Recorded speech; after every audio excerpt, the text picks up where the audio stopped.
this is the reality of what it looks like to go outside and ride your bike in Canada. It's actually not even as bad as some other rides I've done. It's a lot worse back here.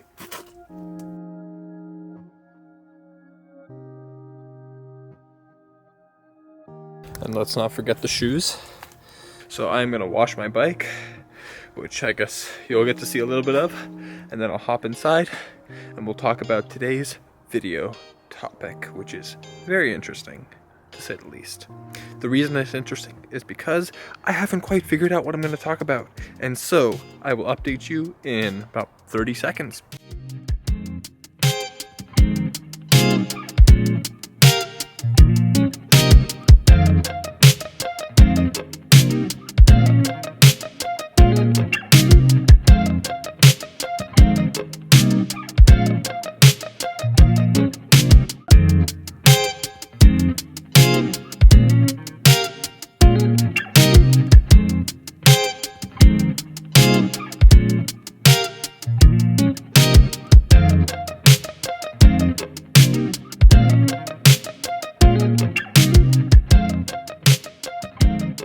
So today I got to ride outside, which was a huge blessing, but it was also a little bit difficult because the roads were wet, it was salty. In Canada, they throw like dirt on the roads when they run out of salt, if it's just feeling a little bit cheap. So instead of throwing salt, we throw dirt on the road sometimes and sand. So the bike got really, really dirty. I got very dirty, I got very wet. I also didn't eat beforehand, or like I ate a tiny bowl of cereal and hopped on the ride afterwards. And so going in, I felt like exhausted. I probably got the first, let's say half an hour, 45 minutes, feeling good, but I kept on pushing a little bit too hard just because I was excited to be out on the road again, which was amazing. It was amazing to ride outside. But then kind of bonked a little bit. I got to visit my local bike shop, which was nice. Haven't seen them in a while, but on the way back home, had a tailwind, but I did bonk because I had no food in me. And yet, all of this to say, it was still better than the indoor trainer.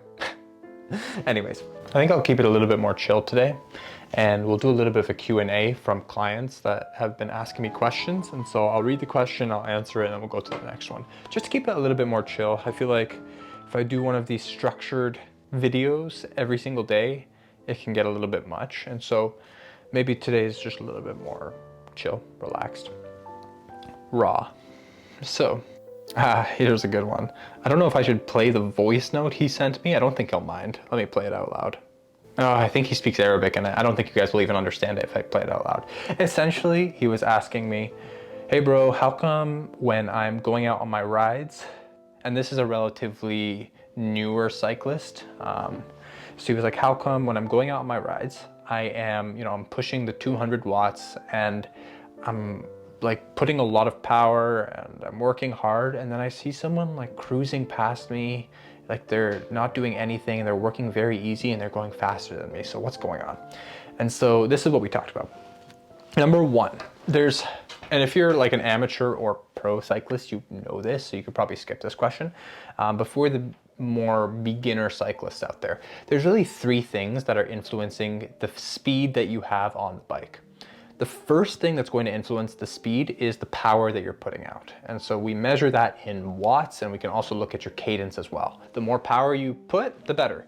The second thing is the weight. And so this is why a lot of cyclists opt for like a Dura Ace edition, which is just a few hundred grams lighter than the Ultegra edition.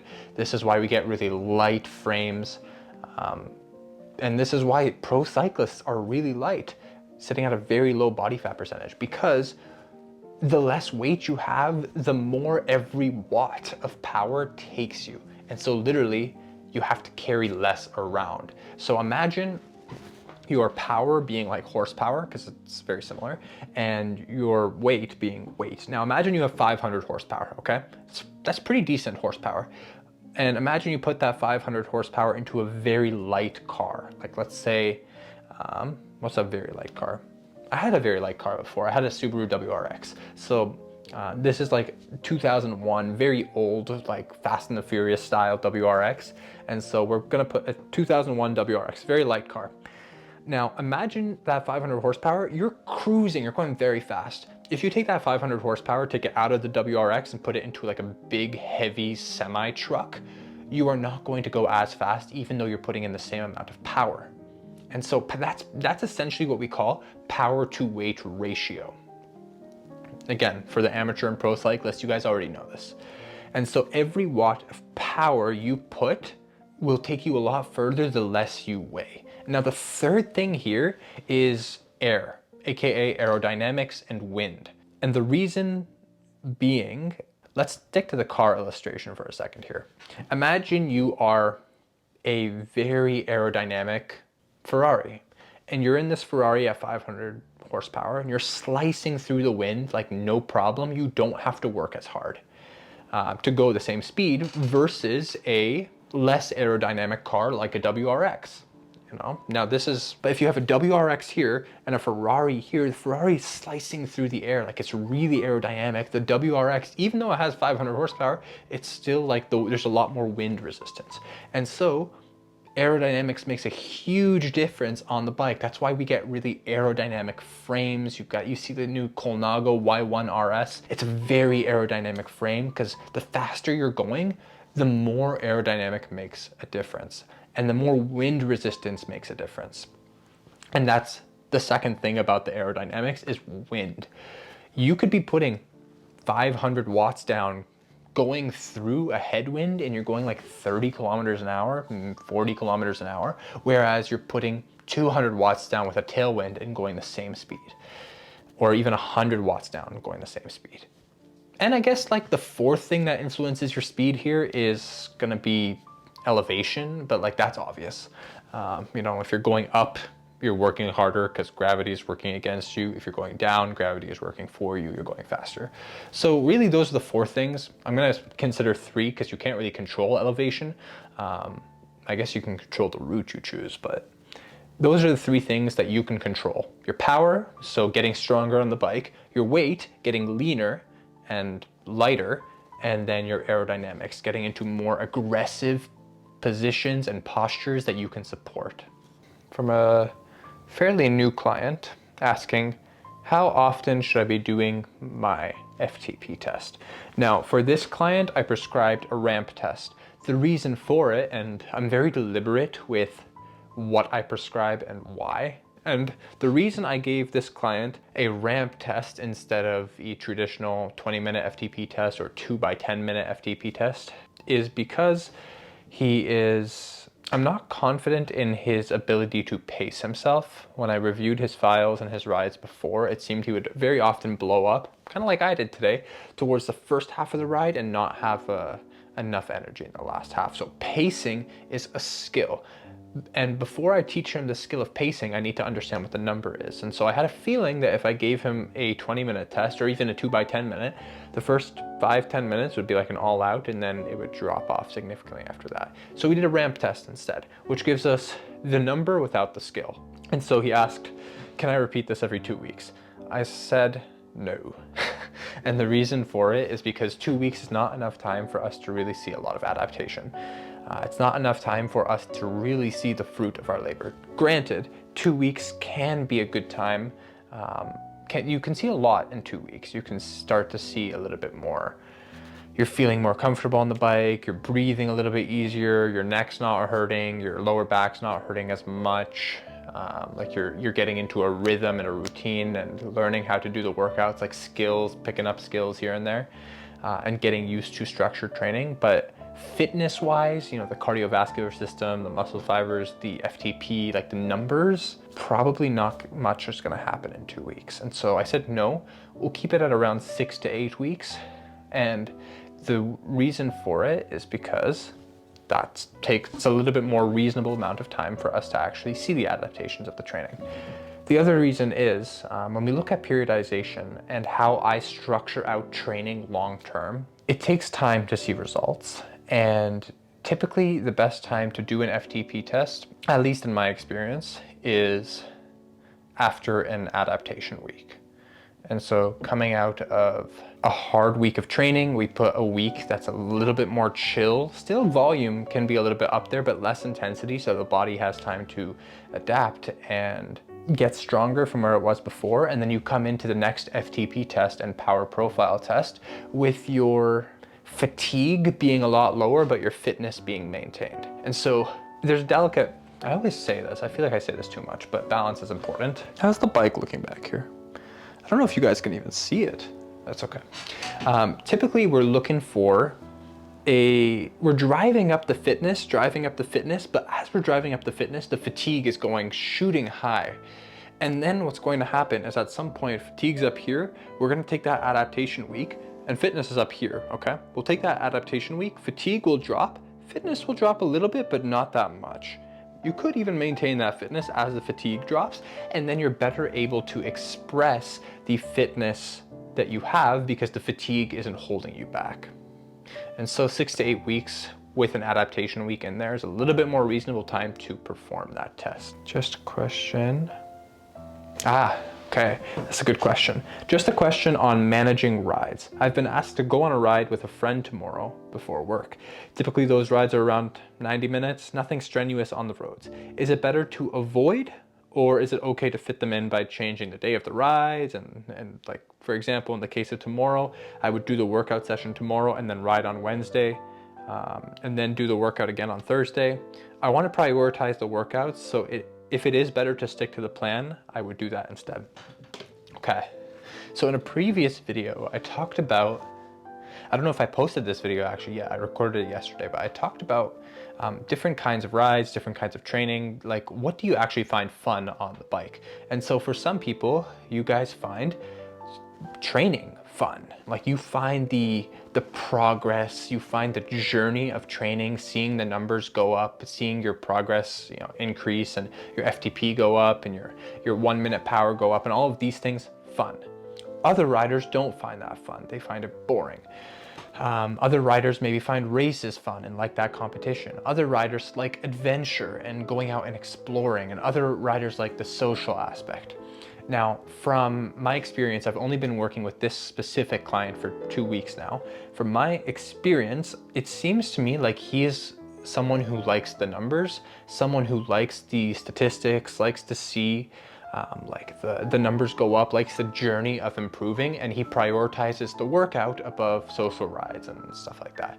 So what I told him was, and what I'm telling you now, is it depends.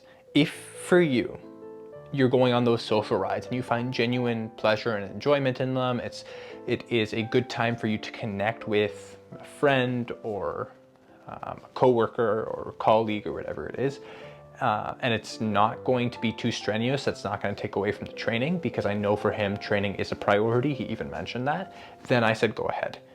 Worst case scenario, we can move the days around and move the higher intensity rides where he has to perform, if that ends up being a strenuous ride. But if we're sitting at like less than 150 TSS, typically the body will fully recover 20 to 24 hours, and you'll have the energy to come and bring into an intense workout. And so we got to kind of move things around sometimes, but also understand what the priority is. For you, maybe the priority is the training, and then you can say no to other things. If the priority is going out and getting on a group ride and performing your best and impressing your friends, that's a priority for some people. It has been for me before. Then structuring the week around that is better. If the priority is a race, then obviously structuring the week around performing for that race is going to be better. And sometimes it means saying no to other things and other rides. So really it depends. But essentially, if you're not going to like push yourself to crazy extremes on these social rides, and you will be fully recovered and it's not that bad. I think when I looked at the file, open up Training Peaks. When I looked at the file, his ride was 100 TSS, and he rated it at a 2 out of 10 RPE. Very chill. I even asked, it looks like it was a really easy ride, and he was like, yes, it was very chill. So he was fully recovered the next day. He came into today's ride, because this was yesterday, came into today's ride feeling strong. So it worked out. All right, next question comes from client asking, how come I feel stronger in the evenings on my rides compared to the mornings? And with this specific client, it might be a different answer for you, but when we did a little bit of digging, I found that she was eating before her evening rides. Obviously, she had a full day's worth of meal in her stomach, full day's worth of energy and food in her stomach, compared to the morning rides, where she was going in fully fasted to fit it into her schedule. She was waking up at like 6, maybe 5:30 or something, and then heading straight to Hadariat, getting the ride in, and then going back home after that. And so for her, because of the intensity of the rides that we were prescribing, she only had a short time, so we were kind of picking up the intensity a little bit. Eating beforehand was 100% going to make her feel better. And that's why in the morning she wasn't feeling as strong or feeling like she could endure as long compared to the evening when she had energy and food in her from the same day.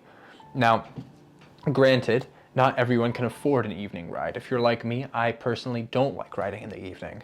I'm much more of a morning rider, or like an early afternoon, but if it's in the evening, I can't really sleep that well. It drives me up, and then it's just, I feel like I'm not performing as well. And so what I told her to do, have a really big dinner the night before. And so we're talking like you want something with proteins and fats and carbs, like just really sit and fill that muscle glycogen up. So tomorrow you're coming in, you technically do have food in your stomach, or at least food in your body to help you with the workout, and bring some kind of carb drink. So with this specific client, I suggested juice. She likes juice. So instead of going out and buying a powdered carb mix, if that's pineapple flavor or mango flavor, just bring mango juice. It's better anyways. And so it ended up working out. And the other thing I said was to eat immediately after to kickstart that recovery process, so we don't have to wait for the recovery process and perform worse on tomorrow's workout. So this was an interesting one. Really, it was a nutrition problem, not a timing problem. Not like something magically happened in the evening. All right, next question. If I ride on the roads and try to keep the target watts the best I can, does that have the same effect, given I will need to stop at lights and there will be stages where I'll have to increase the power to accommodate traffic, etc.? It's a good question. Essentially, imagine you are, for those of you who ride on the trainers, imagine you're riding an hour on the trainer versus an hour outdoors. It's a huge difference. I always say 1 hour on the trainer feels like 3 hours outdoors. And yes, a part of that is like, you're less distracted. So it's just like you're really in the moment, and it's just like there's no wind, there's no views. It's just boring. Yes, I agree. But the other part of it is you're continually pedaling. Like you are pedaling nonstop.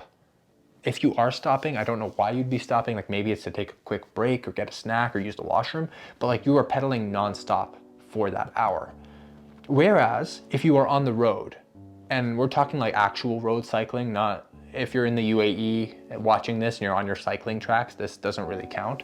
But if you're on the road, for the Canadians out there, for the Americans, for Europeans, for like everywhere else in the world that doesn't have dedicated cycling tracks, you're stopping. You're stopping at lights, there are cars passing by you, there's stop signs, there's elevation, and your power fluctuates in order to accommodate that. And he's right. That does make a difference in your training, and it does make a difference to what you adapt to. Because, to put it simply, your body adapts to what you train it to adapt to. If you train it to adapt to stopping and taking these micro breaks every once in a while, that's what it's going to get good at. It's going to get good at putting power down and taking micro breaks in order to recover during those micro breaks and then putting power again. So that's why, like, if you're in a group ride and you are pushing 300 watts and then you stop pedaling for a few seconds because you went too fast and you're coasting, and then you put it again 300 watts, you can do that for a lot longer than you would be able to if you were just putting 300 watts consistently.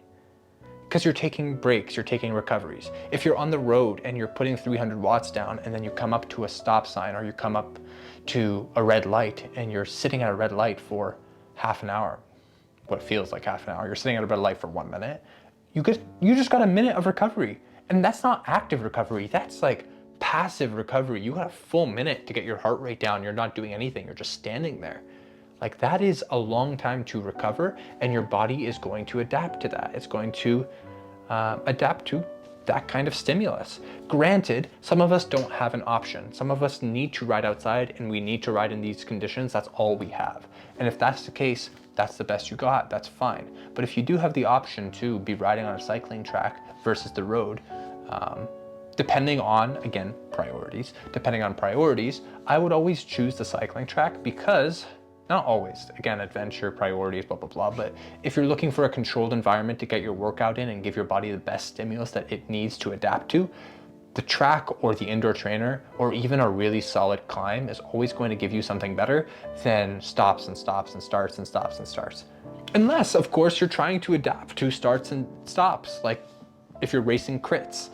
Then you're starting and stopping, not really starting and stopping, but you're stopping to pedal and you're turning and then you're going really hard and then you're turning and you're going really hard and you're doing that often. So all this to say, train what you need to train in order to see the results that you want to see and whatever you're looking for, whatever the goal is. That was a long-winded way of saying that. Apologies. Cool. All right, Q&A done. If you guys have any questions, feel free to put them down in the comments. Maybe I'll make a video about them if you did watch this all the way through.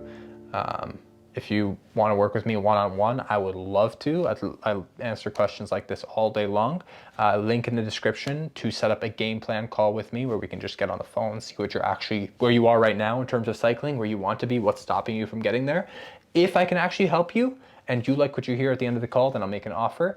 If not, I won't. Is that fair enough? Awesome. Catch you next time, guys. Farewell.